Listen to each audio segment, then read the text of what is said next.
चलते हैं next question पर। क्वेश्चन क्या कह रहा है हम लोग पढ़ेंगे एक बार। अ बैग कंटेन्स, एक बैग में अ बैग कंटेन्स ₹410, यानी कि एक बैग है उनके पास, उस बैग में टोटल ₹410 है। हाँ, in the form of ₹5, ₹2 and ₹1 का कॉइन। किस किस तरीके से है वो उनके पास है? ₹5 में और ₹2 में, ₹1 में। मतलब 3 टाइप के कॉइन हैं, पैसे हैं उनके पास। ₹5 का है, ₹2 का, ₹1 का सिक्का है। The number of coins are in the ratio. अब ये दो आपके पास रेशियो है, उनमें उस रेशियो के हिसाब से आपके नंबर्स हैं। नंबर्स कितने, नंबर्स मतलब कितने कॉइन, ना कि वैल्यू। ठीक है, कितने सिक्के उनके पास होंगे, इस रेशियो में ये कहा गया है 4:6:9। Fine. So find the number of ₹2 coins.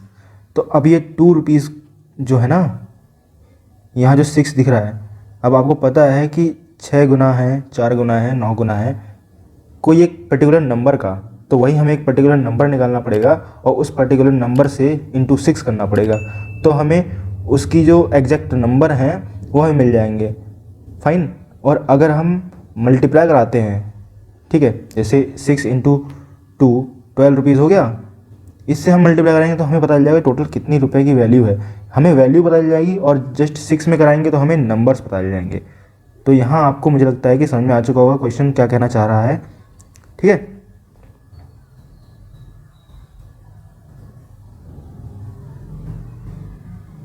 तो अब हम लोग इसे कर लेते हैं आगे।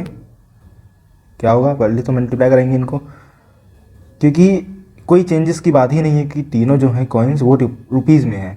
अगर एक पैसा में, एक रुपये में इस तरीके से होता तो हमको क्या करना पड़ता है, एक जैसा बनाना पड़ता उनका नेचर, लेकिन यहाँ सब लोग रुपये में है।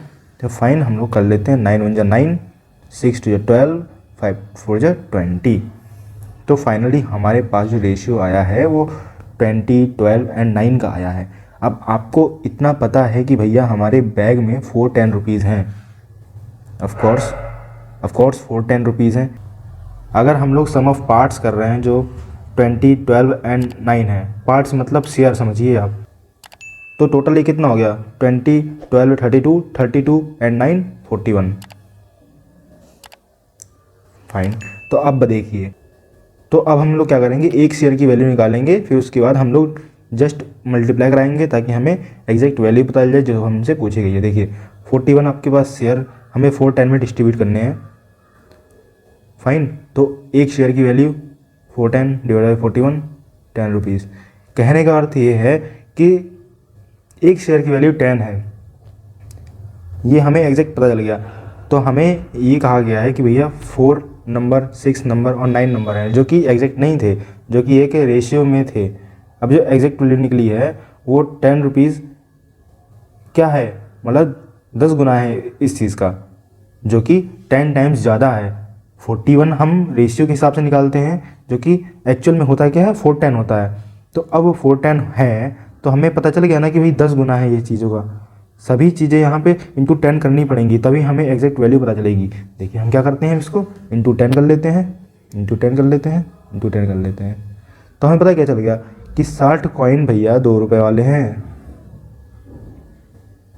60 कॉइन ₹2 वाले हैं। फाइन। अगर इनकी बात की जाए तो ये ₹120 बन जाएंगे। पूछा क्या गया था, कॉइन पूछे गए थे कितने हैं, नंबर ऑफ कॉइन, तो हो गए 60। फाइन, बस इतना ही क्वेश्चन था। नेक्स्ट क्वेश्चन चलते हैं। इजी है लेकिन आई होप आप लोग अच्छे समझ पाओ, क्योंकि यहाँ पर लैंग्वेज थोड़ी सी घुमाई गई है। ठीक है, यहाँ बताया गया है if 2/3 of A is equal to 75% of B is equal to 0.6 of C, then A is to B is to C आपको बताना है। तीनों का रेशियो बताना है, जो कि तीनों अजीब तरीके से दिए हुए हैं। ठीक है, तो सॉल्व कर लेते हैं जैसे जैसे कहा गया है। कहा गया है इफ़ 2/3 ऑफ A, तो 2/3 ऑफ A क्या होता है, तो A होता है भैया मल्टीप्लाई। फाइन। तो अब इसको 2/3 इंटू A करें या A इंटू 2/3 करें, बात तो सेम ही है ना, बिल्कुल सेम है भाई। तो हम यही करते हैं, a इंटू 2/3 इक्वल हैं किसके, 75% ऑफ b। अब आप 75% बोल लीजिए या आप 3/4 बोल लीजिए, बात एक ही है। कैसे है बात एक ही, देखिए 75/100 आप करते हो तो क्या आता है, देखिए 5 से आप मल्टीप्लाई करोगे, 5 1 5, 5 5 25, 5 2 10 एंड 2 0, 5 3 15, 5 4 20। फाइनली क्या मिला आपको अमाउंट, ये आपको प्रोडक्ट मिल गया 3/4 का। तो वही हमने डायरेक्ट लिख दिया। फाइन, चलिए यहाँ तक भी बात समझ में आ जाती है। अब भैया जो आगे का 0.6 ऑफ सी था उसको हम कंसीडर अभी नहीं करेंगे, क्योंकि हम इन दोनों को अभी कंपेयर करेंगे। ये दोनों कंपेयर होने के बाद एक वैल्यू हमें मिल जाएगी, तब हम करेंगे 0.6 ऑफ सी को, ठीक है, ताकि आप लोगों को आसानी से समझ में आ जाए और हम लोगों का क्वेश्चन भी गलत ना हो। तो हम लोगों ने इतना किया, हमें यहाँ से क्या मिल जाएगा, 2a/3, 3b/4। अब हमें क्रॉस मल्टीप्लाई कराना पड़ेगा। तो अब हमें क्रॉस मल्टीप्लाई करानी पड़ेगी। 4 2 8a, 9b, सॉरी यहाँ b है। फाइन, अब हम क्या करते हैं, अब हमें a/b बनाना है इनको, और यहाँ पे क्या किस तरीके से हम लिखते हैं, a/b लिखते हैं। तो यहाँ पर हमें देखिए a और b को हम a यहाँ मल्टीप्लाई में है तो डिवाइड में चला गया ये, और यहाँ पर 9 था, जब ये राइट हैंड साइड में आ गया तो 8 आ गया। तो अब हम a/b बोलें या a/b बोलें, ये हमें a/b की वैल्यू पता चल गई। यहाँ से हम यही निकालना चाहते थे ताकि हमें a/b निकले, फिर b/c निकले, फाइनली हम a/b/c निकाल दें। आपको पता है ना, a/b/c निकालने के लिए हमें क्या करना पड़ता है, पहले a/b को देखना पड़ता है, फिर b/c को देखना पड़ता है, तभी तो हम लोग निकाल पाते हैं। तो a/b हम लोगों ने फाइंड आउट कर लिया। फाइन, अब हम लोग चलते हैं जो आगे कहा गया है वो करने के लिए। तो हमसे क्या कहा गया था कि 75% of b is equal to 0.6। तो भैया b ये आपकी फर्स्ट कंडीशन थी, मतलब फर्स्ट पार्ट था। अब ये सेकंड है, तो 75% ऑफ b का 75% जो कि हमने लिखा था 3/4, b into 3/4 is equal to कितना है, 0.6 ऑफ c के, तो 6। तो अब इसको हम सॉल्व करेंगे 0.6 का, तो हमें आ जाएगा, मिल जाएगा 3/5। वो कैसे मिला, देखिए ऐसे करके मिलता है, ठीक। वो हम डायरेक्ट कर रहे हैं, इसलिए आप ये मत सोचिए कैसे होगा।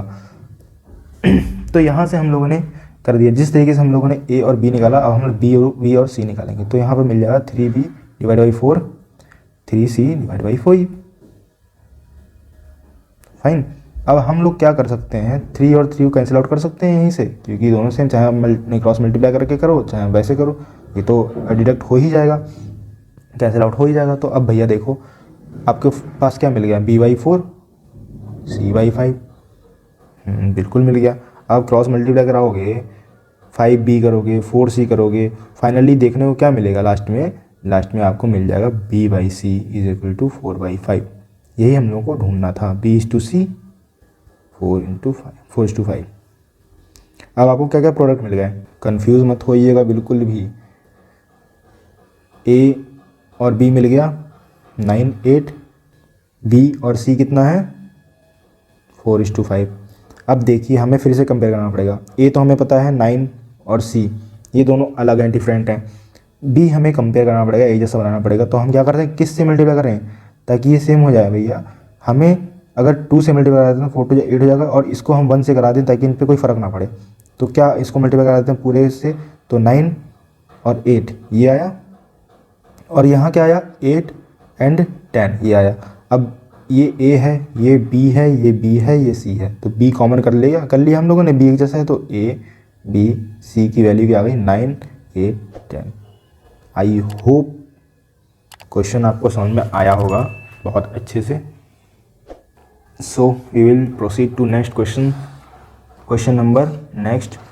हाँ जी, क्वेश्चन क्या कह रहा है कि अगर a/b 5:7 हों, c/d क्या हो भैया 2a/3b हों, तो हमें बताएं a/c/bd क्या होगा, क्या होगा?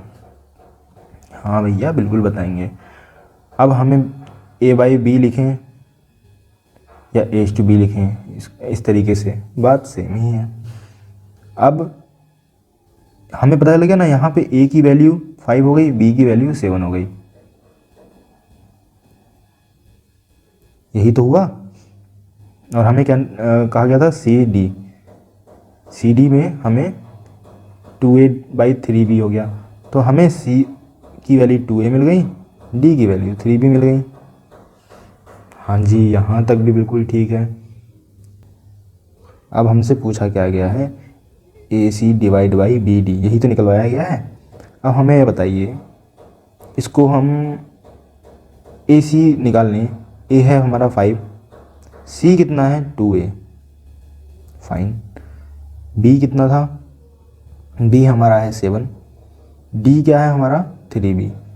अब ये बताइए, ये तो अभी 2a और 3b हम लोगों ने निकाला ना, ए और बी की वैल्यू, तो हम उसको पुट अप कर सकते हैं यहाँ। 5 इंटू 2 इंटू ए क्या है 5 है भैया, 7 इंटू 3 इंटू बी कितना है, बी आपका है 7 भाई, बिल्कुल ठीक। 25 इंटू 2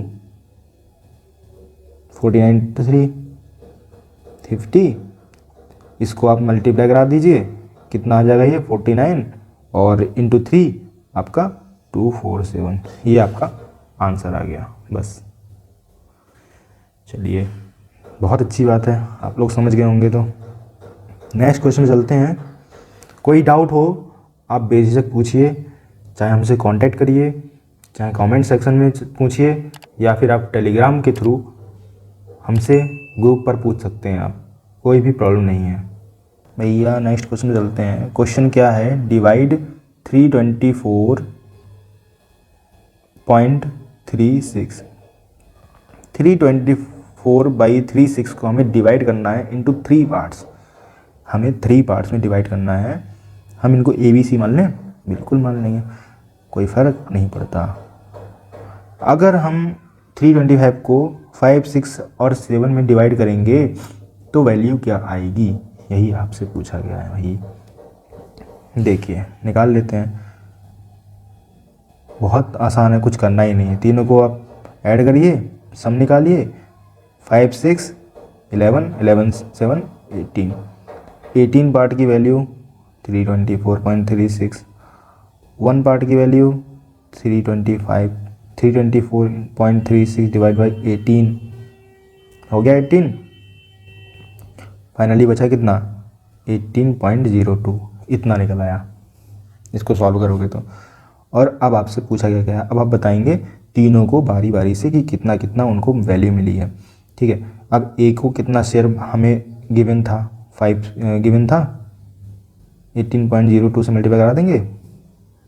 यहाँ बी के पास कितने शेयर है भाई, बी के पास हैं 6 शेयर, उनको हम 18.02 के हिसाब से प्रोवाइड कराएंगे। सी के पास कितना था, 7 शेयर थे, 18.02। अब भाई कितना हो गया, मल्टीप्लाई करा देते हैं, 5 2 10, 18 5 90, ये आ गया। अब यहाँ पर 6 2 12, ठीक है, 18 6 108, ये हो गया। यहाँ पर क्या हो गया, 7 2 14, 18 7 126, आंसर आ गया। बस यही आपसे पूछा गया था। अब चलते हैं नेक्स्ट क्वेश्चन पर। अगला क्वेश्चन क्या कहता है भैया, कहता है 2 sum of money are proportional to 8:9 if the first is 20, तो व्हाट इज द सेकंड या अदर। 2 वैल्यू पूछी कहा गया है 8:9 के रेशियो में है, जिसमें से 8 जो है आपका 20 रुपीज़ है। वो इन्होंने ये भी कह दिया कि आपने इसको फाइंड आउट किया तो ये 20 रुपीज़ निकला। अब भैया दूसरा बताइए कि दूसरे की वैल्यू क्या होगी। बिल्कुल यही करने बैठे हैं, बताएंगे, बिल्कुल बताएंगे। कुछ नहीं करना है इस बार, तो बहुत इजी है। सामने वाले ने हमसे कह दिया कि भैया 8 की वैल्यू हमने 20 आपको दे दी है, चाहे आप 8 पार्ट लिख दो, चाहे 8x लिख दो, चाहे आप कुछ मत लिखिए। तो 8 पार्ट की वैल्यू 20 है, तो 1 पार्ट की वैल्यू या 1 शेयर की वैल्यू हमें 20/8 मिल गई। हाँ जी बिल्कुल मिल गई। जब वन पार्ट की वैल्यू 20/8 है, हम इसको सॉल्व नहीं किए हैं। जब एक पार्ट की वैल्यू 20/8 है तो इसको अगर हम मल्टीप्लाई कराएं किससे, 9 से, तो 9 की वैल्यू मिल जाएगी। हाँ भाई बिल्कुल मिल जाएगी। तो 9 पार्ट की वैल्यू कितनी होगी, 20/8 इंटू 9। फाइन, इसको आप सॉल्व करोगे, अपना कैलकुलेटर चलाओगे तो 20/5 इतना आ जाएगा। हाँ जी, कोई प्रॉब्लम बिल्कुल नहीं। नेक्स्ट क्वेश्चन चलते हैं। कहा गया है कि if A and B are in the ratio 3/4, A B ratio 3/4 में है एंड बी एंड सी आपका 12 एंड 13 में है, तो आपको बताना है ए और सी की वैल्यू। जो आपसे बी पूछा था भैया वो आपसे कटवाया गया है, दोनों को पूछा गया है, ए और सी को। बस आप ख़त्म, काम ख़त्म। अब आपको क्या करना है, सबसे पहले तो भैया बी को कंपेयर करिए, एक जैसा बनाइए। क्या करेंगे आप, यहाँ पर 12 है, यहाँ 4 है, अगर हम इसको 3 से मल्टीप्लाई कराएं तो 12 हो जाएगा, बिल्कुल हो जाएगा भैया। 4 से 12, इसको हम 1 से कर देते हैं ताकि इस पर कोई फ़र्क ना पड़े, कोई अफेक्ट ना करे, कहीं ये ऐसा ना हो कि हमने इसको 12 बनाया और ये भैया 13 पे पहुँच गए। ठीक है, और तो इसको हम मल्टीप्लाई कर देते हैं, 3 से 9, 3 4 12, यहाँ भी 12 है, तो हम इसको एक ही कंसीडर करेंगे, यहाँ पे दो नहीं करते हैं ताकि समय बचे, हमारा पेन बचे। फिर आगे 13, 9 12 13, ये आपका प्रॉपर रेशियो हो गया। अब आपसे क्या पूछा गया था भैया, ए पूछा गया था, ए हो गया 9, सी पूछा गया था, वो हो गया 13। नेक्स्ट क्वेश्चन क्या कहता है, हाँ जी, कहता है कि ए बी और सी की सैलरी हमने इन रेशियो में बांट रखी है, 1 3 एंड 4। ए हो गया भैया, बी हो गया भाई, सी हो गया। इनको हमने सैलरी कितनी दी, सैलरी हमने दी 1 3 एंड 4। हाँ जी बिल्कुल दी। If the salary are increase by 5%, अब भाई इंक्रीज हो रहे हैं, इंक्रीमेंट हो रहा है, इंक्रीज हो गई 5% से, 10% से, 15% से रेस्पेक्टिवली। मतलब ए हो गया 5% से ज़्यादा, उनकी बढ़ गई सैलरी, बी हो गया भैया 10% से, एंड सी हो गया 15% से। यहाँ तक क्वेश्चन बिल्कुल समझ में आ रहा है। Then the increase salary will be in the ratio. तो जो भाई कहा गया कि जो जो यहाँ बढ़कर आया है, इंक्रीज हुआ है, उनका हमें रेशियो देना है और किसी का नहीं। बस हो गया, क्वेश्चन सॉल्व हो गया। मुझे लगता है आप लोग कर लोगे, तो बढ़े आगे क्वेश्चन पे। चलिए समझाते हैं कैसे हुआ।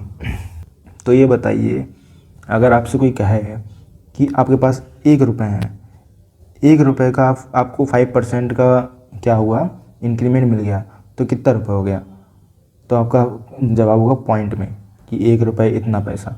नहीं भाई, हम ऐसा करेंगे तो हम खुद ही उलझ जाएंगे अपनी कैलकुलेशन में। अब आपको पता है कि अब 1 के आगे 1 ज़ीरो लगा हो, चाहे 10 ज़ीरो लगे हों, सबके आगे, तो कट पिट के घुमा फिरा के हमारा रेशियो तो 1 3 और 4 ही आएगा ना, बिल्कुल आएगा। तो अगर हम तीनों में कुछ जीरो ऐड कर दें ताकि हम लोगों की कैलकुलेशन थोड़ी आसान बन जाए, तो हम कर सकते हैं, बिल्कुल कर सकते हैं। अगर हम यहाँ पर इंटू 100 कर दें, यहाँ इंटू 100 कर दें, यहाँ इंटू 100 कर दें, क्योंकि आपको ही पता है जब परसेंटेज पढ़ते हैं तो हमें परसेंटेज में क्या सिखाया जाता है कि भैया जो भी है आपका 100 है, 100 है। अगर आपसे कहा जाए 5% हमारा इंक्रीमेंट हुआ है तो 100 का 5% आप बढ़ा दो, है ना, 105 हो जाएगा। आपसे कहा जाएगा यहाँ पर कि 300 रुपये था भैया हमारे पास, 10% इंक्रीमेंट हो गया, 30 रुपये और बढ़ गए तो 330 रुपये अब हो गए हमारे पास। यहाँ कहा गया कि 400 रुपीज़ हमारी सैलरी है, 15% इंक्रीमेंट हो गया तो कितना हो गया, 60 रुपीज़ आपका इंक्रीमेंट हुआ, आपने ऐड किया उसको तो 460 हो गया। बस, अरे ये तो सॉल्व हो गया क्वेश्चन। 5% इंक्रीमेंट हुआ 100 में तो 105 हो गया। 100 + 5 मैंने ऐड नहीं किया, कहीं आप सोचो कि 105 कहाँ से आ गया। ठीक है, 100 + 5 हुआ है और 300 का हमने क्या निकाला, 10% निकाला, तो 300 का 10% होता है 30। 300 + 30 इंक्रीमेंट के साथ हो रहा है ना, तो 330 हो गया। 400 का हमने क्या किया, हमने 15% ऐड किया, मतलब बढ़ाया। 15 का हमने 400 का 15% होता है 60, तो 60 को हमने ऐड किया तो हो गया 460। अब बस यही तो कहा गया था आपसे कि भैया इनका जो रेशियो है इंक्रीमेंट का वो हमें बताइए। 5 2 10, 5 1 5, 5 6 30, 5 6 30, 5 9 45, 5 2 10, 21, 66, 92।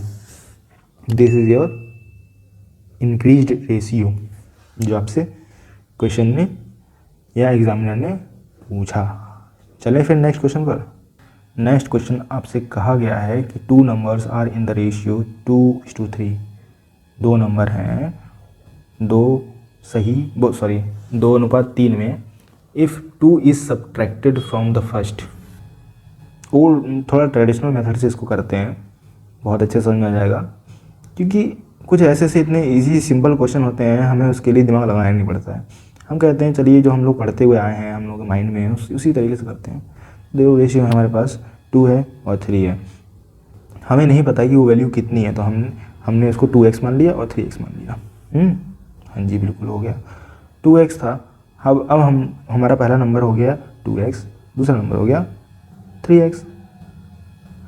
इन्होंने क्या कहा हमसे कि if 2 is subtracted from the first, कि 2x - 2 पहले में से दूसरा कम हुआ। अब डिवाइड करो, चाहे आप रेशियो लिखो चाहे आप डिवाइड कर दो, बात एक ही है। हाँ जी बिल्कुल, 2x - 2 और आगे का के 2 ऐड कर दिया हम लोगों ने सेकंड में, तो 3x + 2। तो अगर ऐसा करने पे हमारा रेशियो कितना बन आया, हमारा रेशियो बन आया 1:2, मतलब 1/2। तो इसको हम लोग सॉल्व कर लें, हमें क्या मिल जाएगा, सम ऑफ नंबर्स मिल जाएंगे। हाँ जी, हमारा आंसर मिल जाएगा।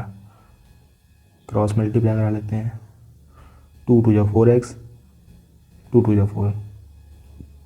यहाँ तो 1 से मल्टीप्लाई करना है, सेम रहेगा। इसको इधर कर सकते हैं, बिल्कुल कर सकते हैं। 4x - 3x, 2 + 4x = 6। हाँ जी आ गया आंसर। आपसे क्या कहा गया, दोनों का सम बताइए।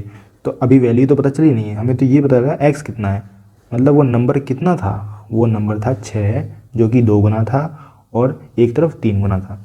तो अब बताइए पहली वैल्यू कितनी हो गई, 2x थी, 2 × 6 हो गया, पहली वैल्यू 12, सेकंड हो गई हमारी 18, 12 और 18। दोनों का सम कितना होगा भैया, दोनों का सम होता है 18 + 12 30। Answer is 30। और फिर अब हम लोग मिलेंगे नेक्स्ट वीडियो में नेक्स्ट टॉपिक के साथ, नए चैप्टर के साथ। और आई होप आप लोगों को ये चैप्टर बहुत अच्छे समझ में आया होगा। आप इसमें किसी भी टाइप के क्वेश्चन आएंगे तो आप बिल्कुल भी घबराएंगे नहीं, ठीक है, आप डरेंगे नहीं। और ये PDF जो मैंने आज सॉल्व की है, क्लास ली है, उसको आप टेलीग्राम से डाउनलोड कर सकते हैं और टेलीग्राम जाकर ज्वाइन ज़रूर कर लीजिएगा, ताकि जो भी इन्फॉर्मेशन हम लोग शेयर करें तो आप लोगों को पहले मिल जाए, ठीक है। कई बार ऐसा होता है कि हम लोग इसके लिए प्रॉपर वीडियो नहीं बना पाते हैं, कोई भी अनाउंसमेंट या फिर कोई भी चीज़ के लिए, तो वो हमारी टेलीग्राम चैनल के थ्रू आसानी से पहले मिल जाती है बच्चों को। तो आप लोग उसको ग्रैब कर लें आसानी से और उस अपॉर्चुनिटी तक पहुँच सकें, ऐसा ना हो कि वो आपसे मिस आउट हो जाए, ठीक है। मिलते हैं नेक्स्ट वीडियो में, तब तक के लिए bye bye and take care.